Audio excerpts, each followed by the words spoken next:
Hello and welcome to Reviews. As always, I'm Plume Noir, and I'm trying to keep the camera still because I have JR just off screen. I'm petting him so he doesn't walk in front. Yeah, I'm not one of those people, you'll never see me abuse an animal. I kind of dote on my cats. Um, so, here's Lois Lane number 2.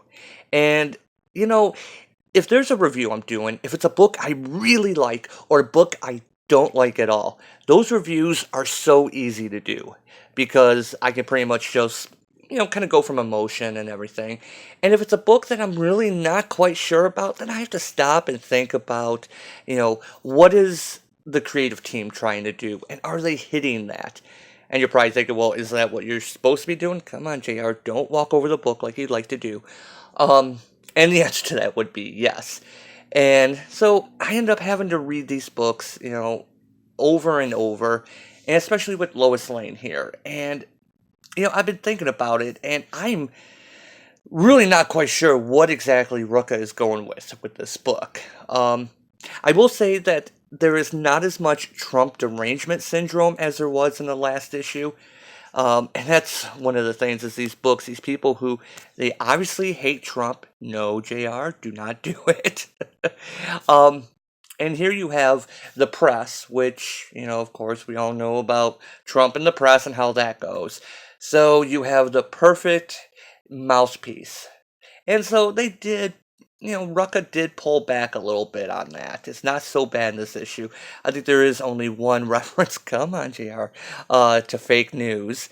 Um, so anyway, about the book, the cover's striking, a little bit too much empty space. I see what they're going for, but with the kind of realistic here, than with the more comic book ID there, it kind of really Nah, it stands out, but it's almost like a mess. You know what I'm saying? You got sort of the flag, but she has had her press pass revoked, as we know what happened at the end of the last issue. She's trying to pin stuff on the president and gets thrown out by the speaker. So okay, fine. Now I'm going to be honest. I kind of like political intrigue, stuff like that, and you can do something like that. Not everything has to be capes and fists and JR is scratching on the window for some reason. Um, but this issue's boring. I mean, there's no other way to do it. And I thought about it, and I finally figured out what this book reminds me of. It reminds me of a bad improv session, where someone is told, okay, now you're in San Francisco, and you're an oak tree, and you're ordering coffee. What kind of coffee do you order? Okay, you're probably thinking, see, I told you he'd step right over that. Um, Now you're probably wondering, where am I going with this? Because as I mentioned, I was thinking, what are they trying to go with this? Trying to show the power of the press, taking on the government, speaking truth to power. She has a colleague from Russia who recently got defenestrated and she was killed. Um, but this book doesn't really do that. If that's what it's going for, it does a poor job. So we pop right into um, Hero Watch, and we get basically, of course, the big news is about the Man of Steel, and you guessed it, Lois Lane, who has her hooks into him deep by the looks of it. And then is she wearing like a negligee? Is this like Entertainment Tonight where they're just allowed to wear bedwear? I don't know. Rumor has it that Lane recently separated from her husband of 12 years, and then we get her. No story, nothing. Let's be honest here. Women like Lois Lane serve nobody but themselves. Maybe she should get her own house in order before she. And then we have this kind of take on The View, or what's the other one? The Talk, where it's the all female panel and they talk about stuff of the day. And we see them talking about it as Alejandra is cleaning Lois Lane's motel room. The public has the right to know. So that just gives her the right to badger someone. The public, right, I'm so sick of that excuse. Doing all of us some favor, when the fact is, people like that are only in it for themselves. I mean, remember who we're talking about, all right? Well, it may not matter to you. Some of us think about an example being set. Superman is a symbol. We're talking about a married woman. I said a married woman. That's separated. And Superman. This woman dated Lex Luthor. This woman chases the spotlight. And of course, the women start talking about, Superman being on their list, and, um, I'm happily married, and he's Superman. And Alejandra, then just says, I don't know how you stand it. What? What they say about you, the things they say about you.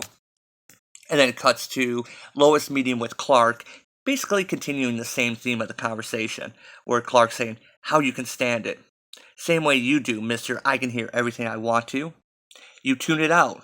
Got it in one. I just have to stop for a second here. I recently reread The Boys, getting ready for the Amazon show, and I watched the first episode. It was okay. It was pretty good. It got the tone right, I felt. I kind of like the whole Wee Huey as being Scottish, not just an American. Really gets in the stranger in a strange land thing and being out of his element. But I'm going off topic here. The reason why I mention that is when I reread The Boys a couple weeks ago, and I sat down and reread it, I realized how much Garth Ennis used that phrase. Got it in one. Now, maybe this is a regional thing. I have only ever seen that phrase in comics when someone gets, something right on the first guess. I've never heard that in real life, so I'm not sure if that's a regional thing or if that's I don't know, but I saw that as kind of like a little writing tick of Garth Ennis's, and to see it here really just kind of stuck out. So I don't know, is that a phrase people use? I usually hear people say, "Oh, got it on the first try." But anyway, so we have here that Lois is being questioned about how everyone is talking bad about her, and she's being basically slut shamed. And, it hurts, of course, but it is what it is. And I'm not going to stop doing it. I'm not going to stop doing what I do and what I say. Because then they win. Okay, I'll come back to this. So, I could absolutely not. If Superman, Clark, no. It's my fight, baby, not yours. The people with knives out wouldn't be convinced anyway. They just twist it to serve their own devices. So Clark thinks about this for a minute, and so what are you going to do? What would you do? Keep telling the truth. And then Clark eats her face or does something weird here. That's the most awkward kiss I've ever seen. And the book goes back to Russia, where we have Renee Montoya, a motorcycle going by, busting up more of the mobsters as she's looking into the connection with the journalist who was killed. And yeah, it wasn't suicide because you see her apartment's been tossed and trashed here, so. And then we have Renee and Lois meeting and comparing notes. And, did you know Renee Montoya is a lesbian? Because this book will keep reminding you of that. When Lois makes a comment about, I'm always hot. No comment.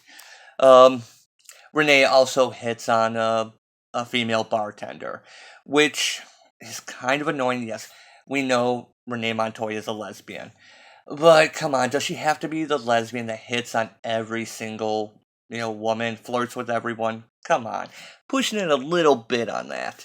And I say this as someone, I really like Renee Montoya as the Question. I know a lot of people prefer Vic, but go back and read 52. I think she's earned it. I actually love the use of Renee Montoya as the Question. But we have Lois keeps saying that she's thinking like a cop. You think by now she'd be thinking more like the Question and not just as a cop. I gotta skip a whole bunch, and there's a lot I can skip. Right here is about the only real, I guess you would say, reporter stuff going on, where she finds one of the businessmen involved, and she starts questioning him. Almost 18 million between them, funds that were earmarked for his programs, but instead went into 2 offshore accounts in your name, Mr. Auger. Care to comment? You and your fake news. See, I told you they bring up fake news. I should knock your teeth in, you little. Don't let me stop you, Mr. Auger. Not in front of so many witnesses, at least. And he agrees to meet up with her later. Spoiler alert, it doesn't go well for him. I'm going to skip a whole bunch of pages here. because let's go back when he ends up meeting with Lois.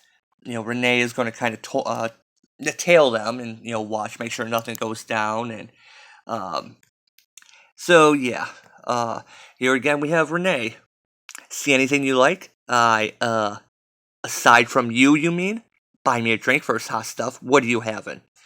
I'm on the wagon. Why don't you surprise me? Renee is a recovering alcoholic. At least they got that right. So Renee stops this attack on Lois and the informant and on the businessman, so he can't inform Lois of anything. And unfortunately, he gets whacked. Spoiler. I'm going to stop right there because this book it's not very good. It took me a while to figure out what it was that bugged me about it. And again, aside from like that page or two, we don't really see Lois being a reporter. Remember, Lois, and I like Lois Lane. Lois is tough. She is tough as nails. Yeah, they make a lot of references to her being unable to spell, and detention doesn't have a U in it. Well, it should. What does that mean? Does it mean that Perry should be in detention? Does it mean Lois should be in detention? Detention doesn't even sound like it would have a U in it. Okay, so I guess at some point people um, are going to be defending Lois and shaming DC Comics for having a dyslexia or a spelling inability. So we'll just wait for that. I'm sure will come up. Let's start that on Twitter. Um, yeah, the book is really not that good. And like I said, I kind of like political intrigue. You could do a whole bunch of stuff. And yeah, this is going into, the president versus the press. I see where they're going with that.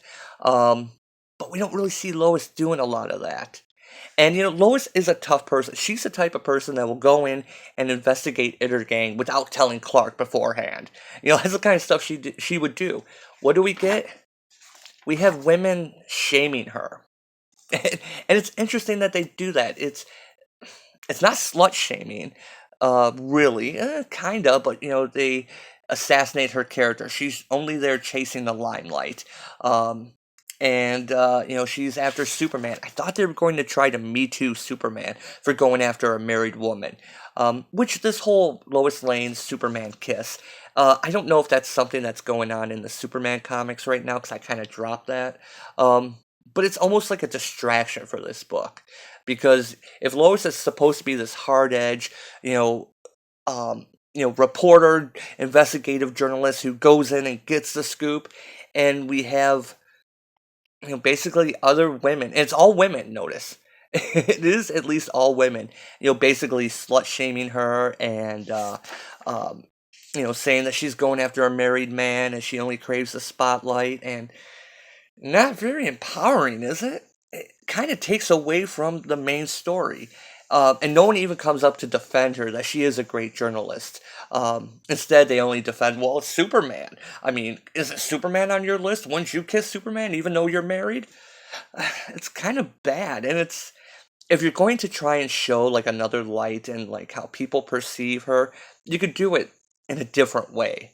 And at least have someone else defending her, but it's kind of garbage. And the art is okay in some places. I kind of like the darker art, but then you have like 2 pages of her doing stretches, and I want to find one page where, remember, I can't show too much. I've kind of jumped around. Where's that page where she's talking to Perry on the phone?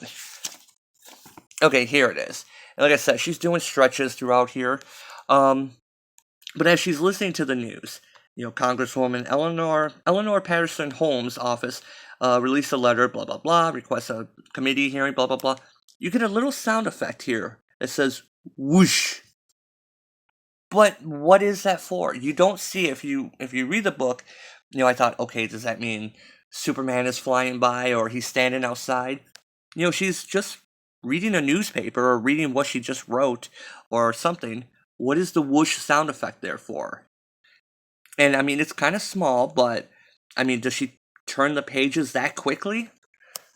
So the art's kind of a mess in this book. Sometimes it's good, and sometimes you can't really tell exactly what's going on, especially in the couple of the fight scenes. I know they're going for the dark and gritty, and like I said, as a fan of noir, I kind of liked what they were doing with Renee in the first issue, and this issue is kind of a mess.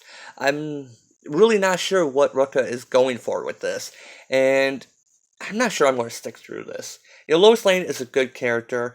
I'm glad they pulled off of the whole real life, you know, Trump derangement syndrome, fake news, although they do actually use the phrase fake news.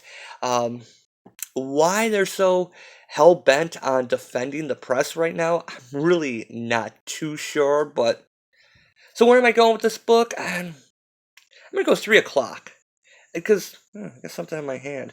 Um, I'm really not sure how I feel about it. Um, it's not bad, but it's not good either. And so, like I said, I had to stop and think, okay, what are they trying to do with this book?